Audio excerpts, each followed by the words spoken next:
On the operating table, a talented female surgeon performs open-heart surgery on a gang boss. What's unusual is that this surgery is being conducted in a temple deep in the mountains. To ensure the surgery's success, the female doctor boldly awakens the anesthetized boss to test his pain perception and pinpoint the source of the disease within his heart. With her exceptional surgical skills, the doctor successfully saves the dying boss, creating an almost impossible medical miracle. This genius doctor is Shi-Yu. Later that day, a nurse approaches Shi-Yu. Due to staff shortages, the nurse was hired by a partner doctor to help. However, in front of Shi-Yu, the nurse is extremely arrogant, claiming to know about Shi-Yu's past. Shi-Yu asks her assistant Xiao-Shu to investigate this nurse. According to the investigation, the nurse has done terrible things. She drugged elderly patients while working at a nursing home and had previously worked at the hospital where Shi-Yu was employed, knowing everything about Shi-Yu's past there. The investigation confirms that Shi-Yu worked in the neurosurgery department of a major hospital and was a celebrated genius doctor. However, after an argument with her mentor in the operating room, Shi-Yu's medical license was revoked. Since then, unwilling to accept defeat, Shi-Yu turned to the underground black market, using her medical talents to perform illegal surgeries. Now, the unscrupulous nurse secretly injects drugs into the gang boss's IV drip to blackmail Shi-Yu, demanding 2 million won per month as hush money. Bear in mind, Shi-Yu has no license, and this case involves an extremely dangerous brain surgery. Once exposed, she will face endless trouble. After brief consideration, Shi-Yu agrees to the nurse's demands. For an underground doctor like her, personal safety naturally comes first. The next day, the awakened boss is transferred down the mountain. Xiao-Shu is also assigned a task by Shi-Yu to deliver a cold storage box to a partner doctor. After Xiao-Shu leaves, no one else remains in the mountain temple. As a rainstorm approaches, Shi-Yu begins her plan. Moments earlier, Shi-Yu drugged the nurse's drinking water. The nurse faints from the drug's effects. Upon realizing the danger, she tries to escape, but before fleeing, she doesn't forget to look for the money in her bag. As the nurse counts her money, Shi-Yu attacks from behind, strangling her tightly with a cold expression and killing her. By the time Xiao-Shu realizes something is wrong and rushes back to the temple, it's too late. Shi-Yu asks Xiao-Shu for a shovel, planning to bury the body. Having killed someone, Shi-Yu shows no fear but remains completely calm. After descending the mountain, she continues treating patients at her own pharmacy. After returning home, Xiao-Shu, in a tone of disappointment, bluntly says Shi-Yu is either crazy or a psychopath. Shi-Yu happily licks her popsicle, saying she saved one person and killed another. This maintains balance. For Earth's life system, this is good. But soon, Shi-Yu's composure is interrupted by a phone call from her former mentor, Professor Choi. Without waiting for Shi-Yu's response, Professor Choi proposes a meeting. Shi-Yu remains silent, her expression complex. She still cannot let go of the grievances between her and her mentor. Mentor Professor Choi is a world-class neurosurgeon, and Shi-Yu was once his most promising student. However, during a surgery years ago, the mentor and student had an argument. Professor Choi had Shi-Yu removed from the operating room, but she was extremely unwilling and actually went forward to grab her mentor by the throat. After being pulled away, Professor Choi slapped Shi-Yu hard in front of everyone. From that day on, Shi-Yu was banned from entering the operating room by her mentor. In the days that followed, even when Shi-Yu knelt on the ground begging, Professor Choi showed no mercy, completely banishing this once prized student. At the moment of being abandoned by her mentor, Shi-Yu broke down in tears. She could give up everything, including her life, but couldn't let go of the operating table, which she viewed as her obsession. Paradoxically, despite her inner madness, Shi-Yu keeps several dogs. When caring for her dogs, Shi-Yu has nothing to do with the word crazy. She looks more like a simple, happy woman. Recently, Professor Choi accidentally learned that a former client had privately arranged an illegal surgery. police found footage of a brain surgery on the client's hard drive. After watching the video, Professor Choi immediately became suspicious. For such a high-difficulty surgery, in all of Korea, besides himself, the only one who could complete it successfully would probably be his estranged female student. Moreover, Professor Choi is the person who understands Shi-yu best. He knows Shi-yu is an abnormal maniac, and so is he. That afternoon, Professor Choi arrives at Shi-yu's home. Shi-yu clearly knows that her mentor's proactive visit means he needs something from her. Sure enough, the mentor reveals his purpose. He has a brain tumor and urgently needs surgery. Brain surgery carries extremely high risks and difficulty. To continue practicing medicine after the operation, he needs a flawless surgery. Obviously, Professor Choi wants Shi-yu to perform his surgery. Shi-yu laughs mockingly. The mentor and student have long since fallen out, so why should she operate on him? But Professor Choi is confident. If Shi-yu refuses, he will expose her illegal surgery activities. Shi-yu begins to lose control, screaming and thrusting her guiding hands in front of the professor. Her mentor has already destroyed her once. Does he want to push her into an even darker abyss? Professor Choi remains silent. As he turns to leave, suddenly he has an episode. His emergency medication bottle accidentally rolls onto the floor. Recalling her mentor's past cruelty and ruthlessness, Shi-yu looks determined and frantically stomps the medicine bottle under her feet. Fortunately, Xiao-shu hears the commotion and rushes over, pulling Shi-yu away and calling an ambulance for Professor Choi. That night, lying in bed, Shi-yu cannot fall asleep. All she can think about are the many memories with her mentor. Years ago, Shi-yu was a new doctor in the neurosurgery department. For her, at that time, Professor Choi was the only spiritual idol she worshipped, her life mentor. From colleagues, Professor Choi had heard about Shi-yu, this outstanding newcomer. It was said that Shi-yu had skipped grades in university and achieved the highest score on the entrance exam. Additionally, Shi-yu was rumored to be both a genius and a troublemaker. In short, colleagues strongly advised Professor Choi to stay as far away from this crazy woman as possible. Unexpectedly, on the first day of Professor Choi's return to the country, Shi-yu came uninvited, with admiring eyes, handing Professor Choi her neurosurgery quiz paper from that week. Proudly, she presented her analysis of the exam questions, eloquently expressing her reverence for Professor Choi, claiming she had read all of the professor's papers. Professor Choi remained silent, but his heart stirred. Indeed, this newcomer was exactly as rumored. That night, Shi-yu stayed awake all night, shining a flashlight on her quiz paper because Professor Choi had written an evaluation on it. Perfect. From then on, Shi-yu began pestering Professor Choi, begging him to teach her everything he knew without omission, declaring that her dream was to die while performing surgery. At that time, Professor Choi realized that Shi-yu was extremely similar to himself. What they were obsessed with wasn't worldly things, but the operating room, the human body, organs, and brain.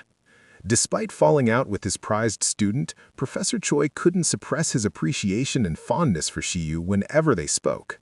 He knew very well that Shi-yu, like him, was both a maniac and a genius. After being rejected by Shi-yu, Professor Choi refuses to give up and approaches Dr. Han from anesthesiology.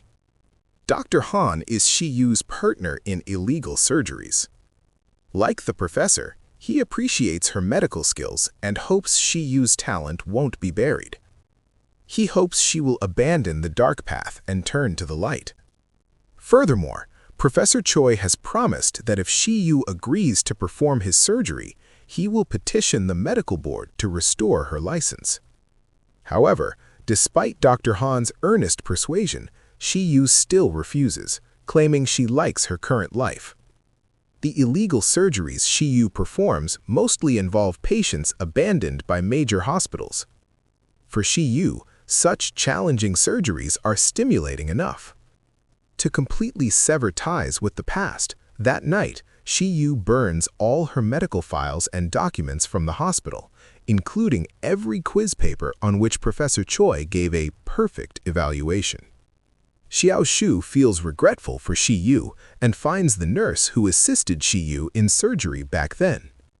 From the nurse, Xiao-Shu learns more about Shi-yu's past.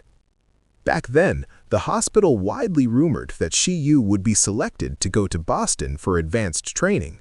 However, the result was that another doctor was chosen to go to Boston instead. Shi-yu was extremely dissatisfied. The professor had said selection would be based on medical skill, but now, just because a colleague's family was wealthy, they were chosen. Unwilling to accept this, Shi-yu caused a huge scene in her mentor's office and was slapped hard by Professor Choi. After that day, the professor excluded Shi-yu from all surgeries. This punishment lasted for nearly a year. One day, a year later, when the professor happened to be away on business, the director temporarily allowed Shi-yu to perform surgery on a patient. However, just as the surgery was about to be completed, Professor Choi, having learned of this, burst into the operating room and demanded Shi-yu stop. Shi-yu refused, so Professor Choi ordered people to drag her out. It was at that moment that the mentor and student completely broke apart. Now, to save his own life, Professor Choi again seeks out his former student, promising to secure her a position at Boston Medical College, where Shi-yu can perform any surgery she wants. Shi-yu still refuses to humble herself, bluntly saying she hates the professor to the bone and hopes he dies miserably soon. However, Professor Choi understands Shi-yu too well. He knows that behind her harsh words lie grievances and unwillingness. He promises to fulfill his word and insists that Shi-yu must be responsible for his surgery no matter what. Xiao-Shu also urges Shi-yu, saying he wants to go to America with her. But Shi-yu throws a tantrum, childishly pointing at the restaurant across from the pharmacy, claiming the pharmacy, restaurant, and everything else are hers. All her things are here, so she's not going anywhere. Of course, the restaurant isn't Shi-yu's, but she often eats there. Recently, the restaurant owner's younger brother, Slickback, just got out of prison. This guy has taken a liking to Shi-yu and spends every day either staring at Shi-yu's pharmacy or lurking like a ghost across from her home. Shi-yu is extremely annoyed, feeling that everyone is targeting her. Since Slickback frequently bullies his sister for money, the crazy Shi-yu decides to go all the way and kill Slickback. On the day she makes this decision, Shi-yu deliberately flirts with Slickback at the restaurant and intentionally leaves her umbrella there. As expected, Slickback eagerly comes out to return the umbrella, asking if she's considered dating him. Shi-yu pretends to agree, then turns around and drugs a drink bottle. The next day, she proactively gives Slickback a ride. Slickback, immersed in the joy of romance, easily drinks the beverage. Shi-yu then asks him to help carry a heavy roll of plastic sheeting to her home. While resting, Slickback is content, but when he groggily wakes up, his entire body is already lying on the sheeting, wrapped up like a dumpling. At this moment, Shi-yu approaches, pulls out a dagger, and with an evil smile, slashes Slickback's carotid artery. On the night Slickback is killed, Shi-yu contacts Xiao-Su, asking him to come home and help clean up the blood. Then she drives to a nearby mountain, puts on headphones, picks up a shovel, and plans to bury the body. Shi-yu is Xiao-Su's lifesaver, so Xiao-Su is willing to work for her. Unfortunately, tonight a police car passes by and spots the firelight outside Shi-yu's home. Noticing the police approaching, Xiao-Su hides trembling in the house, while Shi-yu holds her breath, hiding beside the car where the body fell. At this moment, the light of a flashlight appears nearby. Shi-yu makes a snap decision, grabs the shovel, and rushes forward, only to discover that the person is actually her mentor, Professor Choi. Professor Choi shows neither fear nor blame, but instead advises Shi-yu to dig the pit even deeper. Furthermore, Professor Choi worries that Shiyu will be caught for murder and hopes she will go to Boston to start anew. Shiyu appears completely unconcerned, convinced that Professor Choi won't call the police. As they speak, Ms. Lo, who came with Professor Choi, calls out nearby.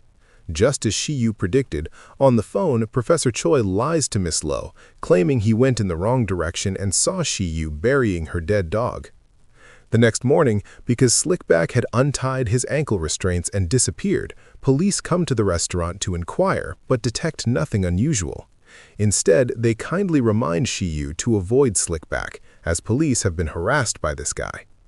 After the police leave, Shiyu shows a happy, carefree expression, like an innocent girl. Slickback is dead, his sister won't be forced to sell the restaurant, and she can continue eating there, a perfectly happy ending. At this moment, a colleague comes to find Shiyu. Something has happened at the pharmacy. The Ministry of Health and Welfare has sealed the pharmacy on grounds of illegally selling prescription drugs. Shiyu's illegal surgery partner, anesthesiologist Dr. Han's clinic, has also been suspended. Shiyu video calls Dr. Han, who reluctantly advises Shiyu to temporarily halt underground surgeries. Shiyu knows full well that the instigator behind sealing the pharmacy and clinic is her mentor, Professor Choi. The professor remains calm as usual, asking Shiyu to come to Busan to talk in detail. Witnessing Shiyu's chest tightness and breathlessness from anger, assistant Xiao Shu suggests she imagined her calmest, happiest moment. Shiyu breathes gently, and images of being in the operating room float her mind, especially thinking of Professor Choi teaching her in the operating room, holding nothing back and teaching her everything unreservedly. To resolve the pharmacy issue, Shiyu comes to a hotel in Busan. An annual medical awards ceremony is about to be held here. Reportedly, the winner of the Best Medical Contribution Award, the Ichida Award, will be Professor Choi. Professor Choi has won this award for 9 consecutive years. If he wins again this year, he will undoubtedly become a legendary figure in the medical field. In the hotel, Shiyu eavesdrops on several employees talking and learns that Ms. Ichida, president of the award's organizing body, has a sick son. However, reportedly, it's a surgery with almost no chance of success, to the point that no doctor dares take it on. Shiyu's mind becomes active with ideas. That night, Shiyu tells Xiao Shu with eyes full of unwillingness that she doesn't plan to see Professor Choi, but rather plans to dampen the professor's momentum. Late at night, after Xiao Shu falls asleep, Shiyu quietly slips out and comes to Ms. Ichida's hotel room. She plugs in a USB drive and plays a video. The video shows live footage of a surgery, with Shiyu as the lead surgeon. It was a high-difficulty surgery for a teenager with a complex condition who had been turned away by multiple hospitals. But Shiyu used her talent to create a unique surgical method, and with flawless surgical details, relying on her bold skills and miraculous hands, she saved the teenager. Shiyu hopes Miss Ichida will trust her medical skills and entrust her son's surgery to her, promising to complete this extremely difficult gamble within 4 hours. In exchange, Shiyu wants Miss Ichida to withdraw Professor Choi's Ichida Award nomination this time. Unexpectedly, upon hearing this, Miss Ichida simply asks Shiyu to leave. The next day, Shiyu approaches the lady again, declaring that her proposal is only valid before the awards ceremony. Miss Ichida still refuses, believing that Shiyu is undermining the integrity of the award selection and is a despicable person to whom she could never entrust her son's life. The night before the awards ceremony, Professor Choi attends a reception. In a daze, the professor seems to hear Shiyu calling him and walking toward him, but upon closer look, that person is not Shiyu. In that instant, Professor Choi's eyes are filled with desolation.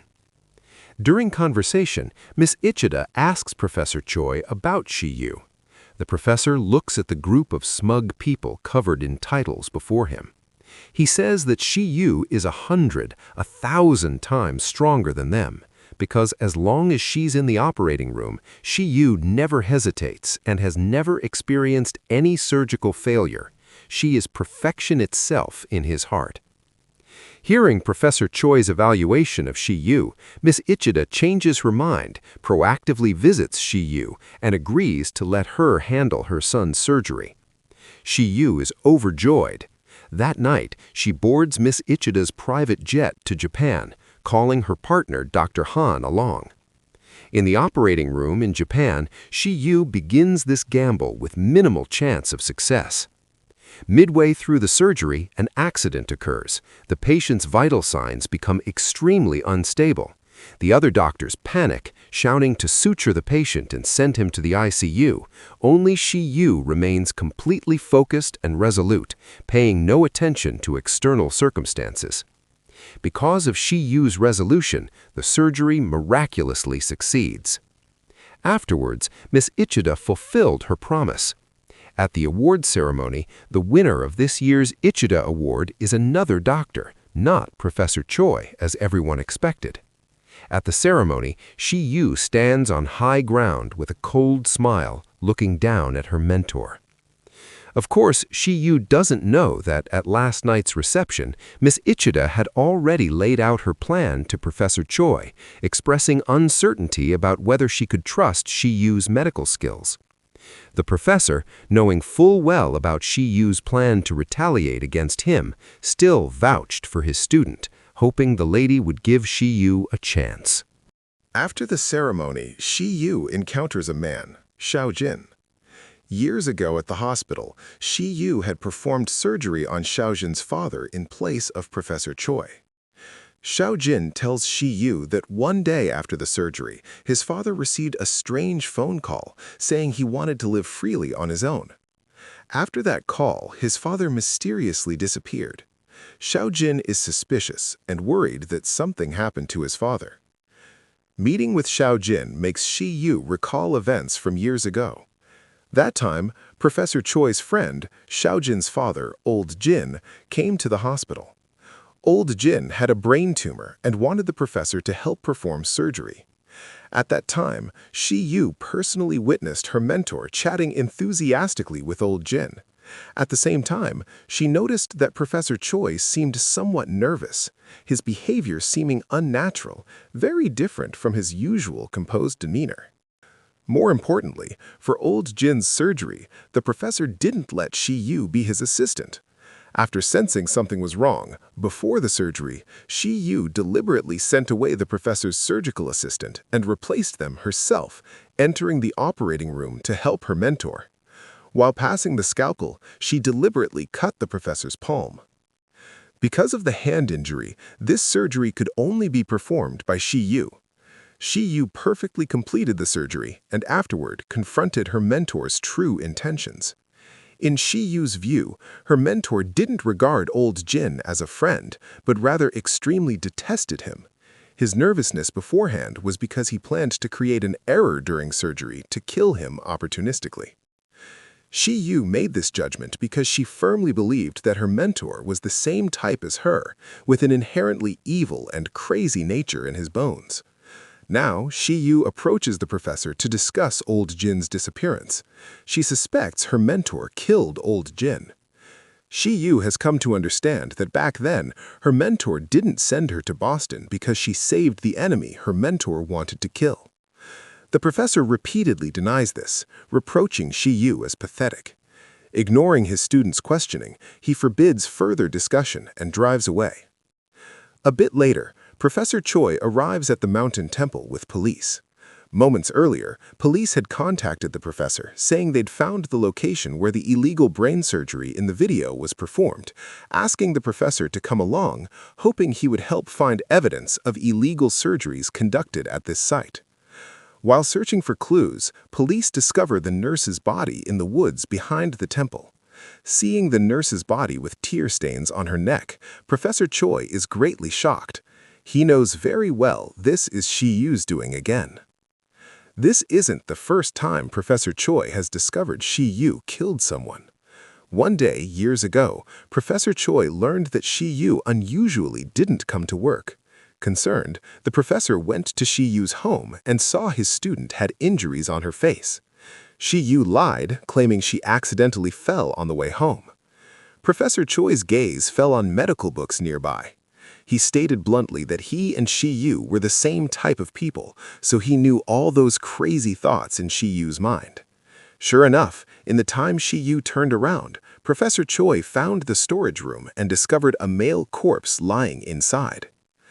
After being exposed by her mentor, Shi-Yu had no choice but to tell the truth. Last night, Shi-Yu was coming home as usual when a man followed her and tried to assault her. In self-defense and resistance, Shi-Yu stabbed the man's vital point with a dagger. Learning that Shi-Yu planned to bury the man's body in the woods, the professor asked, "Can you handle this yourself?" Shi-Yu was somewhat bewildered and gently nodded, but quickly understood her mentor's meaning. She chased after her mentor's car with eyes full of smiles, promising not to be late for work tomorrow. From that time on, Shi-Yu knew her mentor had the same madness as she did. Now, with the nurse's body discovered behind the temple mountain, as the murderer, Shi-Yu shows no fear, but returns to her own crime scene with excitement, discovering her mentor is also there. Shi-Yu meets with Professor Choi, suspecting her mentor appeared here because the Ichida award fell through, so she applied pressure on him. The professor advises Shi-Yu to stop while she's ahead, but Shi-Yu doesn't understand restraint. Instead, she brings up Old Jin again, still convinced that Old Jin was killed by her mentor. She declares that she has plenty of time now and will slowly find Old Jin's body. Shi-Yu does as she says. The next day, she meets with Xiao Jin to help him find his missing father. Xiao Jin found a clue. Reportedly, someone once saw his father at a certain psychiatric hospital. The psychiatric hospital has closed down. That afternoon, Shi-Yu and Xiao Jin go there together. To earn money, a maintenance worker who used to work at the psychiatric hospital helps search for the person. The maintenance worker explains that there was indeed a patient here who looked very much like Old Jin, but unfortunately, after the hospital closed, Old Jin disappeared without a trace. Additionally, the maintenance worker mentions that Old Jin had surgical scars on the back of his head. Looking at the shape of the scar, Shi-Yu is certain this person was indeed Old Jin. While Xiao Jin goes to the restroom, Shi-Yu asks the maintenance worker if anyone used to visit Old Jin. The maintenance worker nods. Indeed, previously, a man would push Old Jin around in a wheelchair. Shi-Yu pulls out a photo from her phone showing her mentor, but unfortunately, the maintenance worker doesn't remember the appearance of the person who visited Old Jin. Seeing the maintenance worker unable to provide any useful information, Xiao Jin gets angry, suspecting the maintenance worker is deceiving him for money. The maintenance worker says he'll contact former colleagues to have them send photos taken with patients in the past. But several hours pass with no photos sent. The maintenance worker claims he'll go to their house early tomorrow morning to get them, but Xiao Jin won't let him leave. During the dispute, the maintenance worker's hand is injured by a sharp object. Shi-Yu gives the man emergency treatment, but after cutting off the glove, discovers the maintenance worker is wearing a ring on his hand. Shi-Yu clearly remembers this ring belonged to Old Jin. Obviously, the ring was stolen by the maintenance worker. After noticing the ring, Xiao Jin becomes extremely angry, demanding the man reveal his father's whereabouts. In the rainstorm, the two violently struggle. Shi-Yu tries to intervene, but unexpectedly both men roll down the slope. Afterward, the maintenance worker dies, and Xiao Jin is seriously injured and unconscious, sent to the hospital for treatment. Shi-Yu takes the ring stolen by the maintenance worker and boldly enters Professor Choi's office without permission, throwing the ring to her mentor, still suspecting he killed Old Jin. Facing the professor's repeated denials, Shi-Yu becomes furious, declaring that if her mentor had told her the truth back then, she would definitely have helped kill that bastard Old Jin and wouldn't have let her mentor's hands become stained with blood. Little does Shi-Yu know that while she searches for Old Jin and resents her mentor is actually saving her. When meeting with police the other day, Professor Choi looked at forensic photos and noticed that certain animal hair was detected on the nurse's body.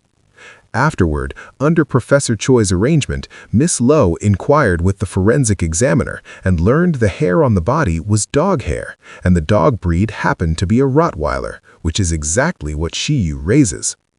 Looking at the painting in the art gallery with red and blue intertwined, expressing intense vitality, Professor Choi's memory is pulled back to many years ago. At that time, someone obsessed with surgery would often replace other doctors to enter the operating room, even neglecting sleep and disregarding her body for this purpose. For Shiyu, eating and sleeping were simply too boring.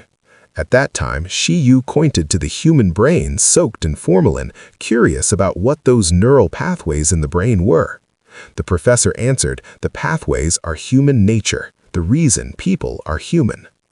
Seeing Shiyu too obsessed, the professor worried her body would collapse. He confiscated the stimulant drugs his student used to stay alert, strictly ordering her to eat and sleep properly. Now, after being questioned by his student about whether he killed someone, Professor Choi ignores traffic rules, frantically steps on the gas, rushes all the way home, urges the housekeeper to leave work, then quietly goes to a secret cabin in the woods. Hidden inside the cabin is Old Jin's old Rolls-Royce. Late at night, Professor Choi drives this luxury car, picking up the police officer in charge of the nurse murder case. In the car, the officer confidently uses the tissue the professor handed him while discussing the forensic investigation results, believing the dog hair stuck to the body came from the murderer.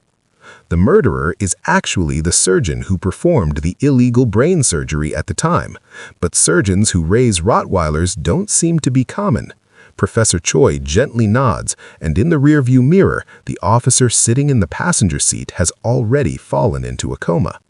The night is pitch black. Professor Choi accelerates, his eyes resolute.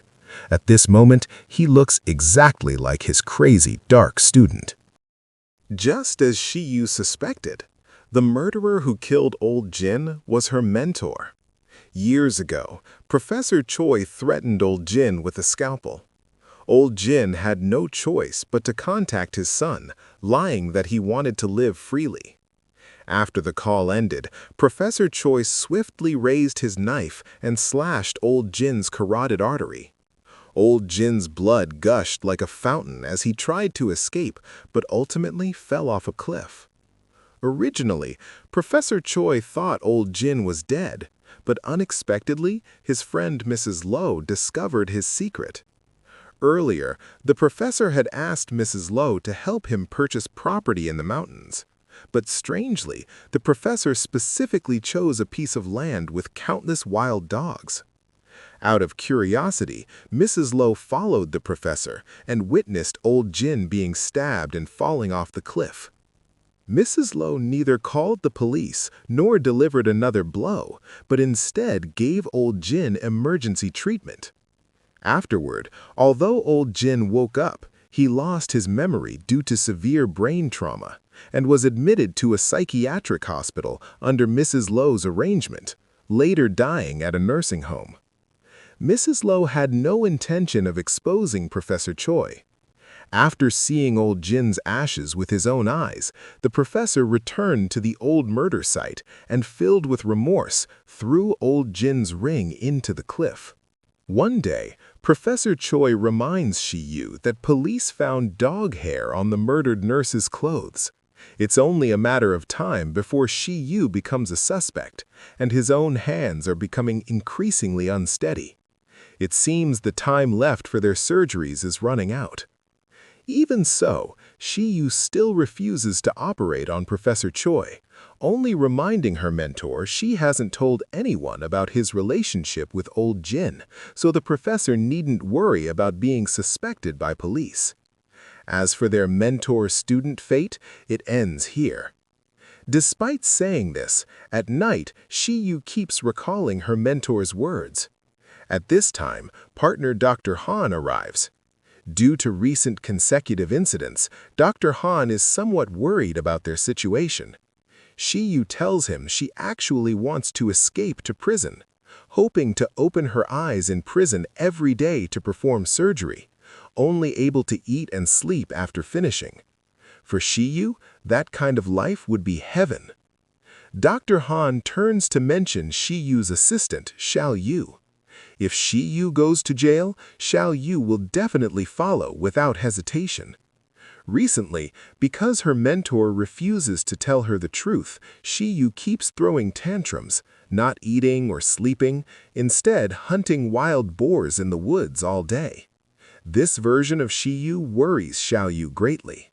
Once upon a time, Xiao Yu had a malignant brain tumor, but always refused surgery. Shiyu saw through Xiao Yu's thoughts. Because of the disease, Xiao Yu only wanted to end it all. But the tumor in his brain tormented him with splitting headaches. He wanted to die, but couldn't. So Shiyu proposed to help. Rather than endure the torment of illness, better to be killed with one cut during surgical anesthesia. Either way, death is death, so Xiao Yu agreed to the surgery. But unexpectedly, Shiyu's divine hands brought him back to life, curing Xiao Yu's stubborn illness. Since then, Xiao Yu has been willing to work and risk his life for Shiyu. After being reminded by Dr. Han, Shiyu realizes how good Xiao Yu has been to her. The next morning, she specially makes juice for Xiao Yu and calls him to get up, but doesn't see Xiao Yu in his room. Shiyu contacts Xiao Yu, urging him to come back and drink the juice. Xiao Yu replies that he's at school and can't talk. In the afternoon, Shiyu runs to the school, but doesn't see Xiao Yu among the dismissing crowd. Shiyu calls again, and Xiao Yu says he's going to see a movie. Shiyu feels a bit dejected, but doesn't know that Xiao Yu has actually fallen into the hands of a gang. Recently, after the nurse's murder was exposed, police traced back to the source and began investigating the illegal surgery incident, discovering a gang organization was involved. The person who had the illegal surgery that day was the gang boss who was wanted. To prevent the boss from being caught, the gang captured Xiao Shu to interrogate him about the nurse's real killer. But to protect Shiyu, even though Xiao Shu was threatened, he consistently chose to lie. Unaware of this, Shiyu sulks and goes to the cinema alone, buying a single-person combo. After watching the movie, Shiyu waits outside, but still doesn't see Xiao Shu appear. At this time, Xiao Shu calls, and Shiyu finally learns the truth. That night, Shiyu comes to the gang's location and sees Xiao Shu, as well as the gang boss who had the illegal brain surgery that day. After some conversation, the boss is convinced that Shiyu is the nurse's killer. For this reason, the boss threatens Shiyu, demanding he kill the broker to prevent this guy from tipping off police and leaking gang intelligence. After agreeing to the gang's conditions, Shiyu takes Xiao Shu back. To Xiao Shu's surprise, Shiyu, who didn't hesitate to kill before, now wants to take him and escape to the Philippines together. Xiao Shu gets angry, saying Shiyu is being irrational. Just as Shiyu is raging, several fire trucks roar past. But when Shiyu returns home, she discovers it's her own dog kennel that caught fire. Looking at the sky full of flames, thinking of her beloved dogs burning to death in the inferno, Shiyu is filled with heartbreak. After the fire is extinguished, Shiyu contacts the professor to propose a meeting. She knows very well the arsonist is the professor. Professor Choi waits at the meeting place.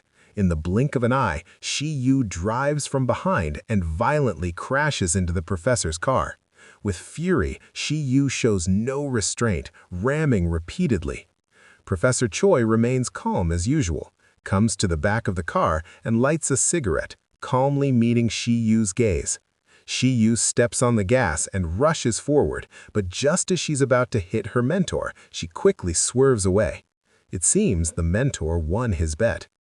With her beloved dogs gone, Shiyu feels as if she lost treasures, hiding in her room, unable to stop crying.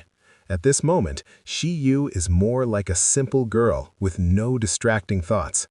Then the broker arrives. The broker is responsible for connecting illegal surgeries, and Shiyu brings materials for this surgery. Like last time, it's also a high-difficulty brain surgery.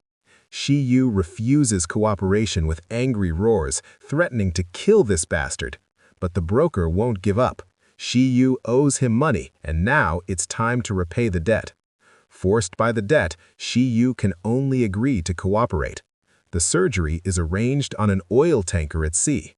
That night, Shi-yu and Xiao-Shu are about to board. Due to the surgery's considerable difficulty, another surgeon will also join this time. Shi-yu is curious who it is. At this moment, a car arrives. Inside is the second doctor. Shi-yu looks, and her eyes fill with anger, because walking toward her is none other than her mentor, Professor Choi. Recently, the broker was targeted by police. Regarding the nurse's murder, the broker guessed it was Shi-yu's doing, so he approached the professor beforehand.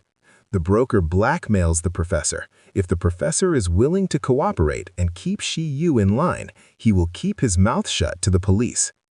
That day of the meeting, the broker spoke vulgarly, suspecting the professor and Shi-yu had a sexual relationship.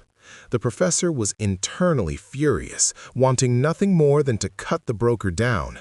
But to protect Shi-yu, the professor suppressed his anger and decided to cooperate with the broker to carry out illegal surgery for some important person. Night falls. Shi-yu and her mentor board the cruise ship one after another. This surgery will be a mentor-student partnership. But looking at the mentor before her, Shi-yu only feels burning anger. The broker explains that the patient specifically requested Professor Choi. Additionally, Professor Choi is the lead surgeon for this operation, with Shi-yu only assisting from the side. Under the night sky, Shi-yu stands on the deck, clutching a dog tag stained with ashes, her eyes sorrowful, throwing it into the sea. At this time, Professor Choi comes to the deck, noticing Shi-yu's emotions. Mentioning the dogs, he admits he was the arsonist, stating that he did this to help Shi-yu clean up the aftermath. After all, they're just dogs. Shi-yu flies into a rage, grabs an umbrella, and frantically beats the professor with it. Fortunately, Xiao-Shu and Dr. Han arrive in time to pull Shi-yu away. Learning that Professor Choi was beaten, the broker is furious, declaring that if the surgery is messed up, everyone on this ship will be finished. Xiao-Shu is curious. Who exactly is this important patient? The broker mysteriously answers, God. The next day, Professor Choi meets with the patient. The patient is indeed related to religion, but not God, rather the leader of some cult, an old man who specializes in deceiving people and has 200,000 followers. Before surgery, Shi-yu pulls Dr. Han aside to discuss Professor Choi's hand problem. The professor's hand does tremble, but during surgery, Shi-yu will handle the internal operations. She instructs Dr. Han to closely monitor the professor. To prevent accidents during surgery, Professor Choi specially gives himself an injection. The surgery begins immediately. In the operating room, seeing the professor's female disciple is so young, the cult leader is uneasy and demands Shi-yu explain the surgical procedure. Shi-yu points to the leader's brain scan and explains clearly with her usual pride, earning the leader's nodding approval. Shi-yu worries about her mentor. If he's not confident, he can switch positions with her. The professor, however, is as stubborn as always and refuses his student's goodwill. After the surgery begins, the mentor and student work closely together with an exceptionally smooth process. But soon, the professor's hands begin to tremble. Shi-yu proposes switching positions, but the professor still refuses. After steadying himself, he continues the surgery while not forgetting to talk to Shi-yu. He bluntly says Shi-yu is both impulsive and selfish, and most importantly, doesn't know how to be grateful for what she has. On the contrary, the professor states he's grateful to Shi-yu because the time performing surgery with her was the most exciting and proud moment of his life. Shi-yu is stunned, looking at her mentor with surprised eyes. She always thought her mentor hated her. Several hours later, due to the mentor and student's seamless coordination, the surgery is a perfect success. After surgery, Shi-yu runs to the deck to talk with her mentor. After many days, completing surgery with his beloved student again, Professor Choi's happy emotions are hard to hide. With a resolute gaze, Shi-Yu similarly confesses her feelings. The past of performing surgeries with the professor at the hospital was also the happiest days of her life. Unfortunately, those beautiful times have become the past. Realizing that today might be the last time in their lives the mentor and student perform surgery together, Shi-Yu says, "You worked hard," and bows deeply to her mentor. The next morning, Shi-Yu and Xiao-Shu get off the ship, learning that Professor Choi has already left first. Shi-Yu is somewhat displeased. Midway, Professor Choi stops the car to rest and takes out the letter Shi-Yu wrote years ago when applying to become a resident physician. Previously, colleagues had reminded the professor that Shi-Yu was extraordinarily gifted, but had some mental issues. This application letter was the best evidence. In the application letter, Shi-Yu expressed an extreme desire to become a neurosurgeon. For her, neurosurgery was the only choice that made sense. From childhood, Shi-Yu felt her brain was like the vast universe, with countless explosions occurring every moment, as if worms were growing in her brain, making it impossible for her head to stop working. Thoughts continuously flowed out, making it impossible to eat or sleep normally. This feeling of sparks flying at every moment was too painful. Remarkably, young Professor Choi felt exactly the same as Shi-Yu. When reading in the past, Professor Choi also always felt worms were growing in his head, knowing his brain was constantly running without rest. Back then, like Shi-Yu, Professor Choi was an outlier among his classmates. He didn't fall in love, didn't participate in patriotic movements, single-mindedly only knowing how to study, learn medicine, and research the human brain. One day after becoming a doctor, Professor Choi finally saw a living human brain. At that moment, the professor's eyes were full of obsession, like appreciating a wonderfully exquisite work of art, a twisted, puzzle-filled cosmic maze. From that moment on, for the first time in his life, the professor was no longer restless. The worms in his brain seemed to have stopped crawling too. Everything Professor Choi experienced was exactly the same as what Shi-Yu felt. Similarly, after seeing a human brain for the first time, the worms in Shi-Yu's brain finally stopped moving. After reading Shi-Yu's heartfelt letter, the professor smiled slightly. Shi-Yu was entirely another version of himself. The broker invites Shi-Yu and Xiao-Shu to dinner, taking them to a bar. But actually, to avoid being caught himself, the broker made a deal with the police to hand Shi-Yu over, this doctor performing illegal surgeries, to the police. Shi-Yu keenly senses the abnormality, makes an excuse to send Xiao-Shu away, and talks with the broker herself, claiming to take him to a quiet place. At this time, a former colleague from the hospital calls Shi-Yu, reminding her that Professor Choi's condition is serious and his life is running out. Shi-Yu freezes in place. In the time it takes to turn around, the broker disappears. Shi-Yu sees blood all over the road, and in the alley ahead, someone has taken the broker away. What surprises Shi-Yu again is that the person who took the broker away seems to be her mentor, so similar to him. Shi-Yu is about to throw a punch when Xiao-Shu notices police nearby and hurriedly pulls Shi-Yu away. As they leave, Shi-Yu receives a text message. Following the address in the text, Shi-Yu finds a nearby lighthouse. At the lighthouse, she discovers the broker's car keys, and the two drive the broker's car away. After getting out of the car, Shi-Yu immediately contacts her former colleague at the hospital to ask about Professor Choi's actual condition. The colleague informs her that the professor's MRI results don't look good. After a moment of panic, Shi-Yu demands the colleague send her the MRI images they saw. Later, Shi-Yu checks her email and discovers that the MRI images sent by her colleague are different from the images Professor Choi had previously sent her. Obviously, the professor deceived Shi-Yu and concealed the severity of his condition. Xiao-Shu urges Shi-Yu to save the professor. After all, the professor even committed murder for her. Shi-Yu goes crazy with internal turmoil and unease. The next day, partner Dr. Han returns.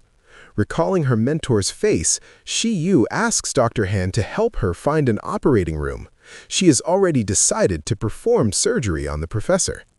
After seeing Professor Choi's MRI images, Dr. Han also deeply feels the difficulty of this surgery. But Shi-Yu plans to gamble once more.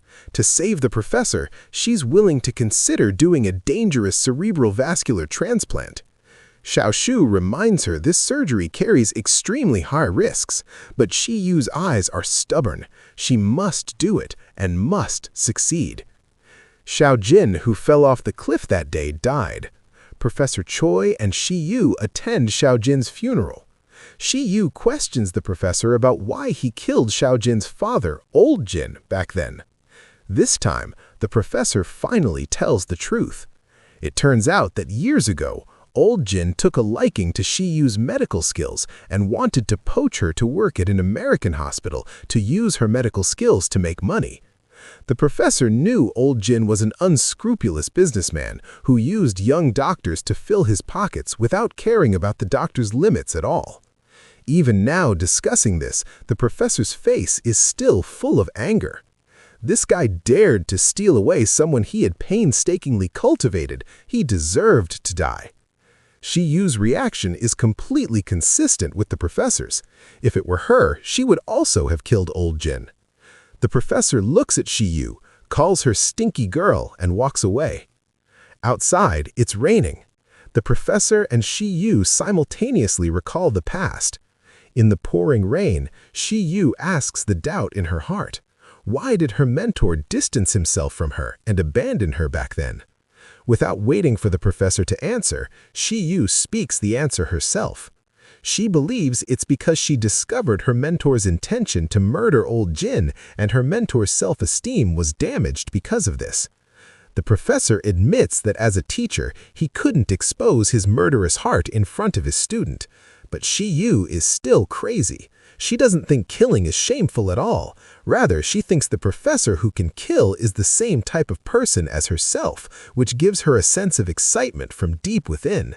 Gradually, Shi-Yu's madness returns. The professor has caused her to encounter a pile of rotten troubles, but she still doesn't want her mentor to die. The professor asks Shi-Yu in return, is choosing to perform surgery because she sympathizes with him dying soon?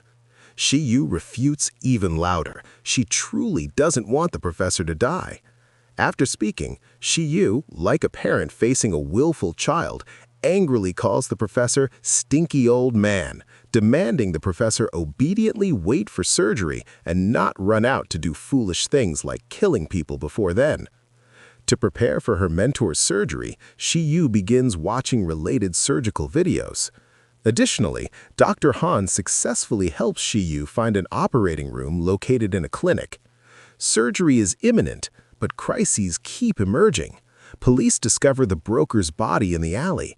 The forensic examiner finds that the broker's carotid artery was ruptured. The cutting technique was steady, precise, and ruthless. Undoubtedly, the killer must be someone with medical training. The alley surveillance only captured the killer's back.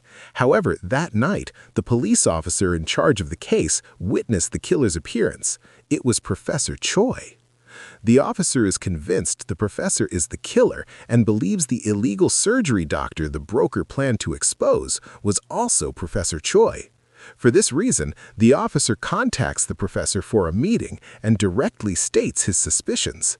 The professor doesn't panic, but counterattacks because he also holds the officer's secret. The professor declares that if the officer exposes the truth, at worst, they'll mutually destroy each other. But the officer won't give up, vowing to bring Professor Choi to justice. Soon, the technical team enhances the surveillance footage quality. This time, the officer clearly sees Shi-Yu in the alley. That night, Shi-Yu was brought in by the officer for questioning. Faced with interrogation, Shi-Yu was extremely calm, falsely claiming she was just relieving herself in the alley. The officer then produces evidence from years ago of Shi-Yu attempting to strangle the professor at the hospital, believing Shi-Yu hates the professor. The officer's words make Shi-Yu think of the past. Back then, she begged the professor to teach her everything he knew without reservation. The professor asked her what she would give in return. Yu frankly answered that her return would be absorbing all knowledge. At that time, the professor laughed wildly. Thinking of this, Yu smiled slightly. How could those normal, ordinary people understand the relationship between mentor and student? But the officer has already discovered the truth, believing that the one performing illegal surgeries isn't Professor Choi, but Yu. And Yu is the reason the professor killed the broker, because Yu is the professor's weakness. The professor won't tolerate anyone except this beloved student. The officer's analysis makes Yu's heart skip a beat. After the questioning ends, Yu calls the professor. Surgery is scheduled tomorrow. Yu reminds the professor to remember to eat. The professor readily agrees, except he won't let Yu come pick him up. Yu doesn't yet know that the professor has already cleared out his office, as if he has other plans. Additionally, from Miss Luo, the professor learned that Yu is brought in for police questioning. That night, Yu prepares everything for surgery, but her mentor never arrives. At the same time, Professor Choi contacts the police officer. The officer comes to the professor's secret cabin and sees his subordinate's body hidden in a freezer. Faced with the officer discovering the body, Professor Choi doesn't hesitate. In front of the officer, he plays a recording. The recording comes from the murdered police subordinate. Before his death, the subordinate revealed to Professor Choi that the officer repeatedly accepted bribes and concealed the truth during case investigations. This is the secret the professor holds over the officer. Next, Professor Choi takes all responsibility upon himself. The illegal surgeries, the killings, everything was done by himself. In exchange for concealing the officer's secret, the professor hopes the officer will give him 1 month. After 1 month, the officer can come arrest him. Yu didn't wait for the professor, but waited for another neurosurgeon. Dr. Kim was specially invited from America by Professor Choi. He informs Yu of Professor Choi's true plan. It turns out the professor plans to die during the surgery. For this reason, the professor deliberately delayed the surgery time by 1 month. During this time, he also took a certain drug. This drug has serious side effects. Not only will it continuously worsen the condition, it will also weaken the anesthesia effect, greatly increasing the surgery's difficulty. But this is the professor's purpose. 1 month later, the professor plans to conduct his surgery at the university hospital. He wants to die on the operating table, die under his beloved student's scalpel. Learning of her mentor's crazy plan, Yu hurries to find him. But whether at home or the hospital, her mentor is nowhere to be found. The professor is deliberately avoiding Yu to prevent his student from ruining his plan. The next morning, Dr. Kim explains to Yu the professor's intention behind this plan. The professor wants Yu to experience failure, to strike this beloved student, letting her learn from failure and thereby understand the limits of being a surgeon. Yu only feels extremely irritated, unable to understand her mentor's thinking. Fortunately, although Professor Choi believes this surgery will 100% fail, Dr. Kim is optimistic about Yu, believing she might succeed. For this reason, Dr. Kim plans to assist Yu during surgery and proposes a seemingly feasible surgical approach to her. But 1 month is too long. Yu declares she wants to bring that stubborn old man back right now to do surgery. To find her mentor, Yu contacts the gang boss. Grateful that Yu performed surgery on him, the gang boss proactively stated earlier that if Yu needed any help, she could contact him anytime. Now Yu wants the boss to fulfill his promise. A bit later, Yu learns from Miss Luo that the professor is staying with Dr. Han, so the gang boss contacts the police officer who partners with him, asking him to help find Dr. Han. Dr. Han cannot understand Professor Choi's decision.